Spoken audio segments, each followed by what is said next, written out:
Welcome to TriathlonLive.tv coverage of TONGYEONG, South Korea and World Cup action this Saturday as the elite women will get us going to kick off the action on the coast in South Korea. A beautiful morning, a stunning setting for the world of triathlon to descend upon. Let's have a look at the starting list then for our elite women today, wearing the #1 Gina Sereno of the USA. Jolien Vermeulen as well, though the Belgian will be looking to kick things up and get herself into a potential podium position as well. There are a lot of standout names on this list. Erica Ackerland as well is an easy one to spot out, and Alyssa Koenig, who comes in with great form at the end of this season, the Swiss athlete wearing the #4. Who are the names that really stand out aside from those today, Helen? We've got Sian Rainsley, who won Hong Kong World Cup earlier this year. Summer Rappaport there, #17. I mean, she's a World Champ Series winner. She's had a really rough year with some injury, but really kind of building her way back into it. So we're not quite sure of her fitness, but yeah, a lot of names. We've got a lot of nationalities in there. Kira Hedgeland, Emma Jeffcoat from Australia. Both athletes would expect to see near the front of the field as well.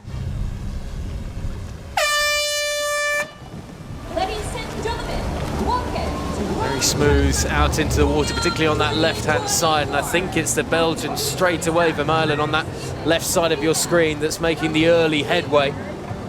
So she's got that fast get-out speed, which is going to allow her to get a little bit of clear water and get into it. But like you said, there's going to be some women in this field that are aiming for a breakaway today, because it's not a very big field. That means there's bigger gaps, there's more space. A lot of the field are quite inexperienced, kind of some of those Korean athletes towards the back end of the field. So it means they've got a really good opportunity to maybe get some distance between those fast runners like Sandra Dode, who's won several World Cups, Gina Sereno, she's a strong swimmer, but probably not as strong as some of the other women. So, and one of the biggest threats for the win. So Jolien Vermeulen, this would be her sort of aim.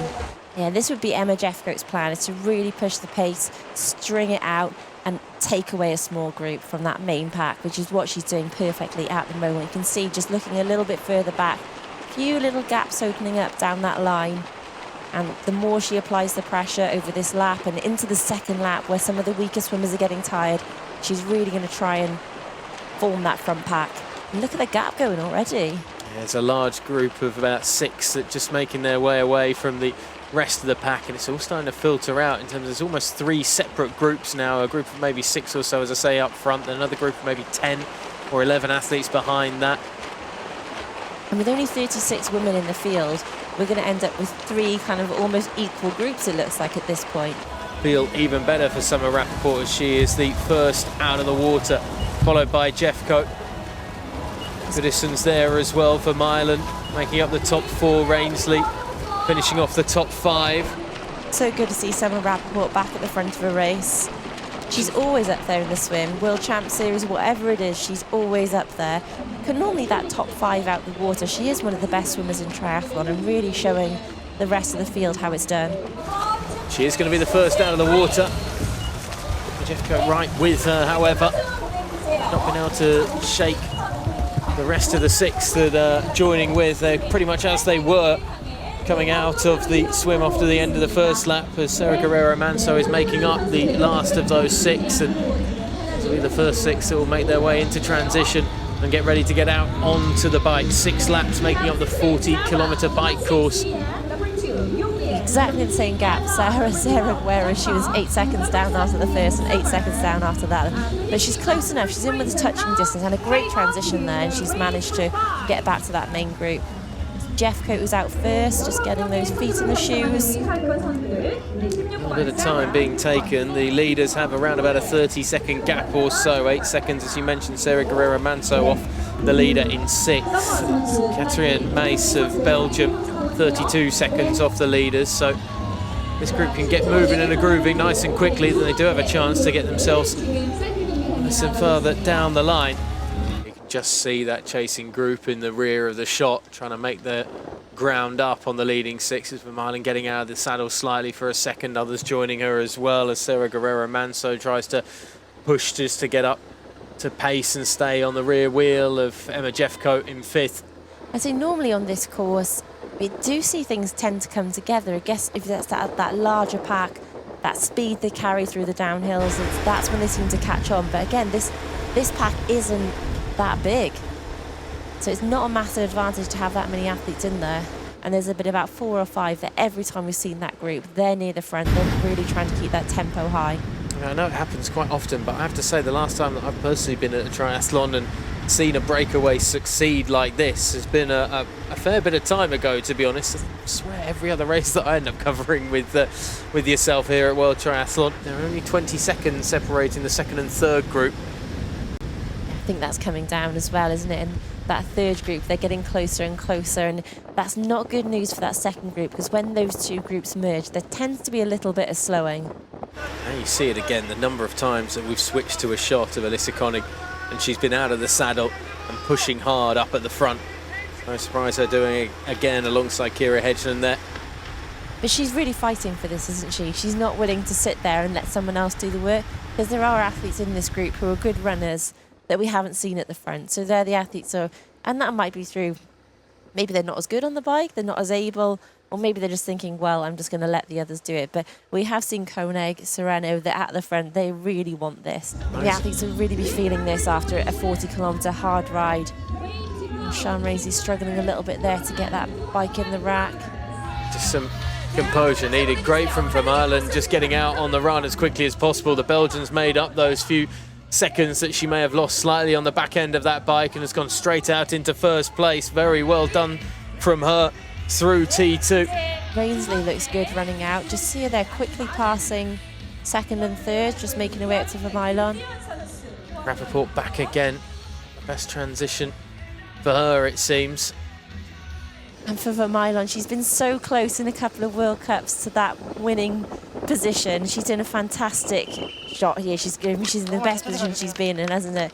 To try and take her first ever World Cup win. Here comes Summer Rappaport, though, right on her coattails. And Rappaport is not going to let the Belgian just go off into the distance, and instead she might be looking to push the pace early, the American. So Rappaport with a look over her shoulder just to see which of the two athletes that is with her is hanging tightest. And we're just seeing the timing splits coming in for those athletes heading out of transition now.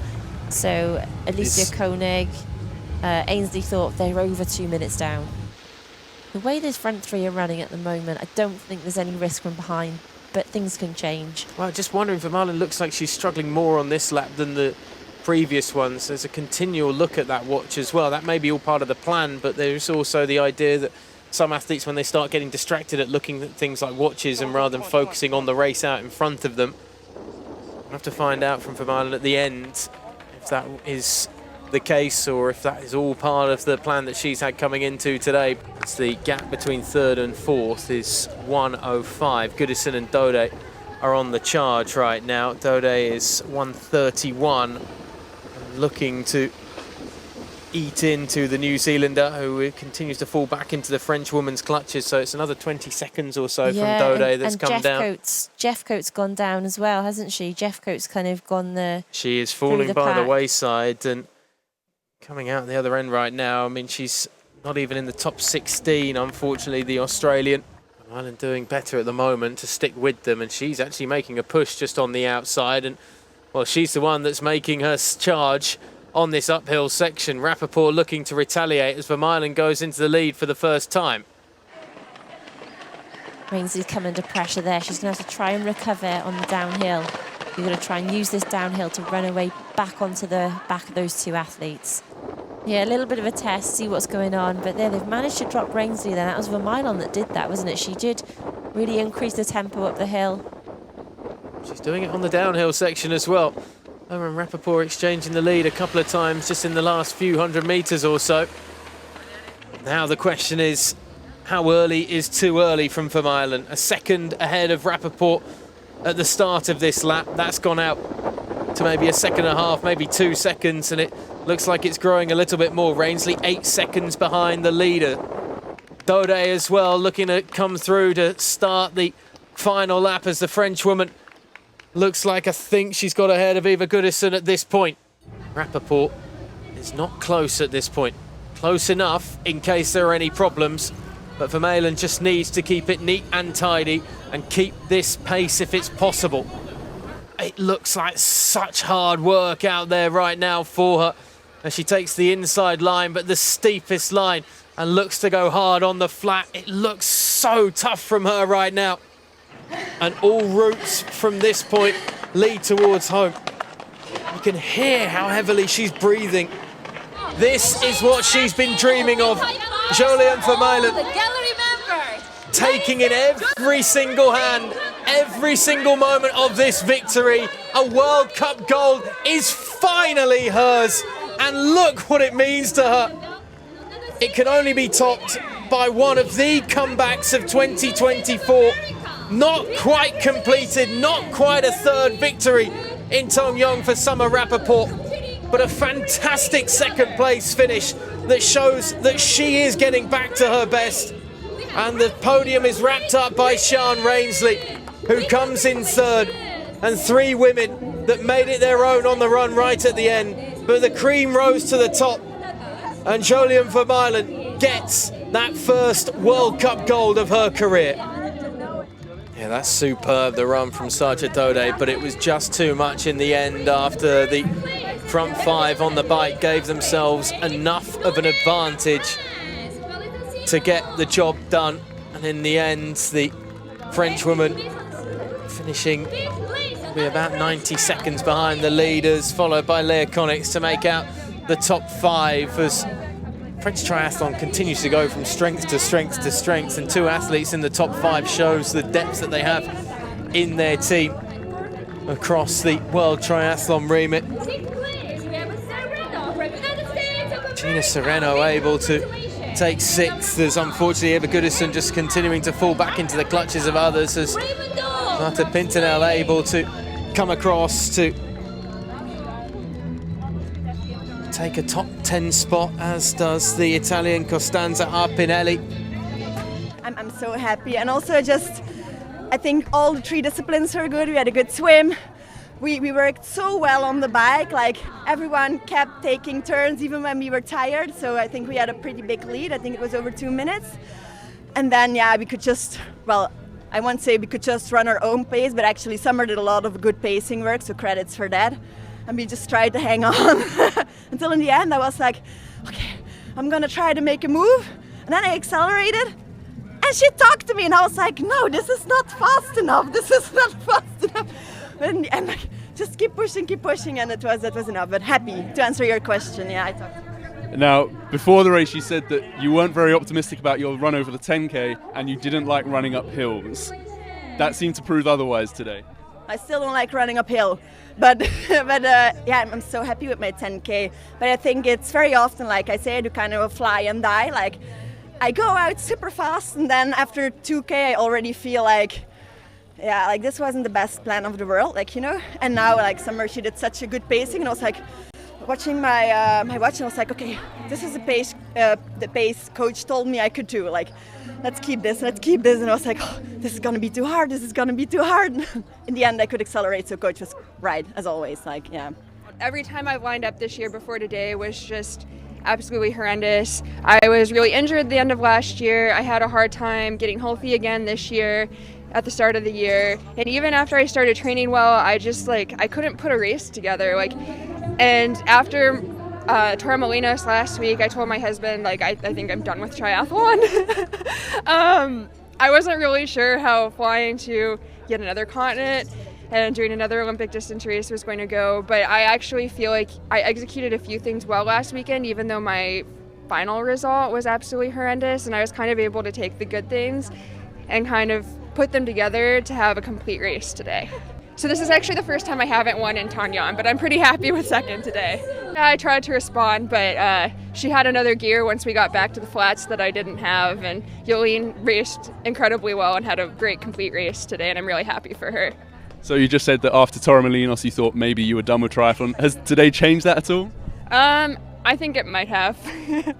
I mean, the swim, we managed to get a bit of a gap out of it, and then we were all working really hard on the bike. It was tough, it was windy, hilly.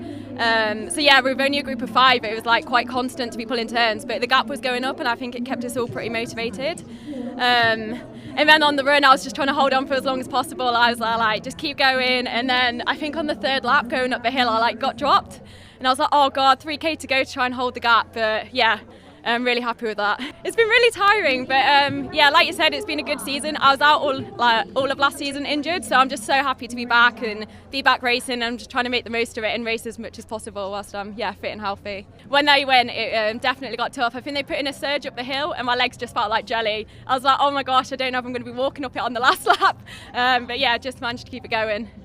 3 finishers, 3 beaming smiles on Vermeulen, Rappaport and Rainsley for all different reasons. Wasn't quite the rundown that Sandra Dode was hoping to be able to provide in the end. Her and Leah Connix wrapping up the top 5. A handful of names, Emma Jeffco, Ainsley Thorpe, unable to finish today, that will stand out of the DNFs from that run. In terms of an elite women's contest, it was a case, I think, Helen, of the elites came to the forefront at the end, didn't it? Yeah, there were certain names, weren't there, we were expecting to be there, and some of them missed out on the swim and then just couldn't quite claw it back on the bike. But I think it just shows how effective that group worked together at the front. And I love all 3 athletes there were really brimming with just how fun that race was and how hard it was to work together. But it got them on the podium. So yeah, it was a really exciting race and I'm really happy for those athletes. Congratulations! Sian Rainsley taking the 3rd place on the podium. The 2024 season started with such a bang for her, with the success on the World Cup stage in Hong Kong, and to bookend it with another podium here in TONGYEONG. They are 3 protagonists for their respective stories that deserve all the accolades for all the effort they put in today. So Belgium finally gets to step up and take the top step.